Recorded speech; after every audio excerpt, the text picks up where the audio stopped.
جی مولانا، ہمیں تحریری طور پر ایک سوال موصول ہوا ہے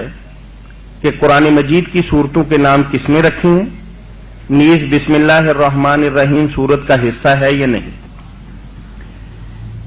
قرآن مجید کے بارے میں یہ بات تو بالکل طے شدہ ہے کہ جو آیتیں ہیں نا جس ترتیب سے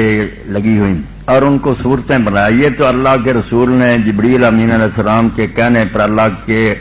حکم سے یہ بنائی ہے، صورتیں حضور کی بنائی ہیں، مگر نام جو ہے نا ان کے بارے میں کوئی نہیں جانتا کس نے رکھے۔ کچھ صورتیں ایسی ہیں جن کے نام خود رسول اللہ صلی اللہ علیہ وسلم نے حدیث میں فرمائے کہ یاسین پڑھو، یہ بقرہ پڑھو۔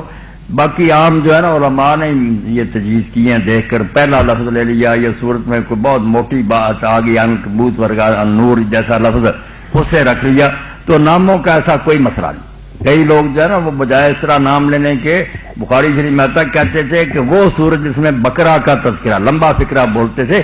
اس لیے نام کی کیا بات، صورتیں آپ نے بنائی، بالکل یہ صورتیں نا خود حضور کی تعریف کی ہے۔ جی بسم اللہ الرحمن الرحیم کے بارے بسم اللہ الرحمن الرحیم کے بارے میں پریشان ہونے کی بات نہیں، سورت کا حصہ ہے یا نہیں، اللہ کی طرف سے اتری ہے یہ بسم اللہ، سورت کے شروع میں خدا نے نازل کی ہے۔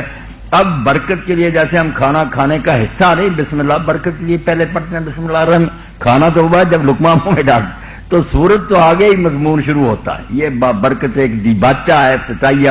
یہ بات بالکل صحیح اور وزنی ہے، کیونکہ اس کے ترجمے کا اگلی عبارت سے کوئی جوڑ نہیں نہ ہوتا، یہ الگ ایک برکت پڑھتے ہیں ہم،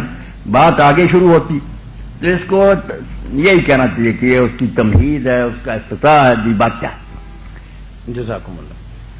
ہے، اللہ کی طرف سے نازل ہوئی، کسی نے اپنی طرف سے نہیں کری۔ جی ایک بھائی نے